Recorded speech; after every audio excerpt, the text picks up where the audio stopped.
What if a solar storm can black out grids, scramble flights, and be sold as a light show? Tonight, Mai explains the human and infrastructure stakes while Leo cuts through shifting forecasts. I'll unpack the science, the confusion, and why this matters to your travel and tech. Tonight's split screen.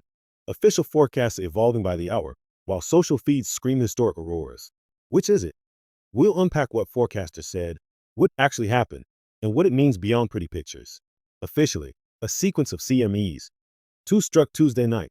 The storm briefly hit G4 at 01:20 UTC on November 12. It was tied to an X5.1 flare at 10:04 UTC on November 11, with an S2 radiation storm. A faster CME was due midday November 12. Public hype raced ahead. One popular forecast promised maybe a G5 with auroras overhead in Texas and the Florida Keys, then hedged it could also be G3. That whiplash gets clicks but blurs risk. Or it's honest uncertainty. That same video told folks to get to dark rural spots and said the view line could shift south or retreat north. I heard, look north, be patient, follow updates. That's service, not hype. The record, the storm scale runs G1 to G5. We observe G4, severe.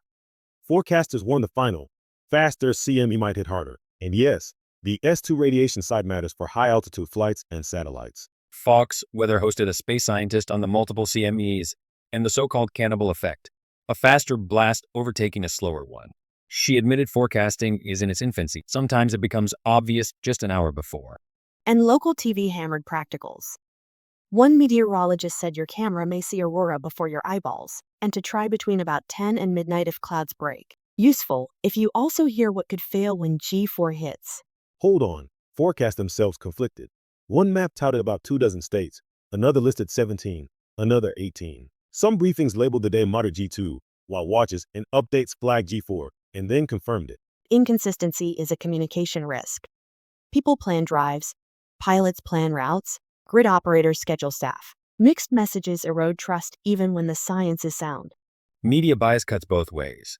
National TV coined Aurora Fest and showcased viewer pics from Iowa to Texas, sure. But they also showed clouds ruining views and said the forecast is not perfect. Excitement can still inform. Beyond the glow, severe geomagnetic storms can degrade GPS, jam radio, and stress power systems. The S2 radiation episode means exposure considerations for crews aloft. We should be funding grid hardening, not just camera tips. Personal responsibility matters too.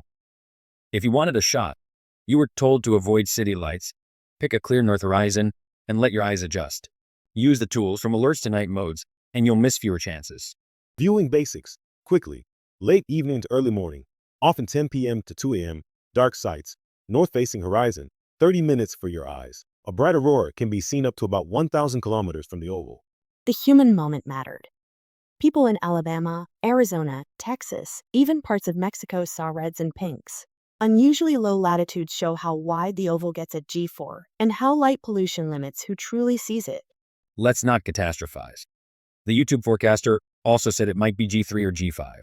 That's honesty. Forecasts evolve, like tsunamis, as one guest put it. Stay nimble, have a backup plan, and enjoy a rare show. Pair wonder with preparedness. Clear, unified alerts for airlines, emergency managers, and utilities turn a gorgeous night into a resilient one.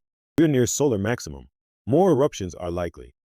One forecaster called the last CME the most energetic and likely stronger. We'll track the next arrival and what it means for tech and travelers. Stay tuned and stay curious.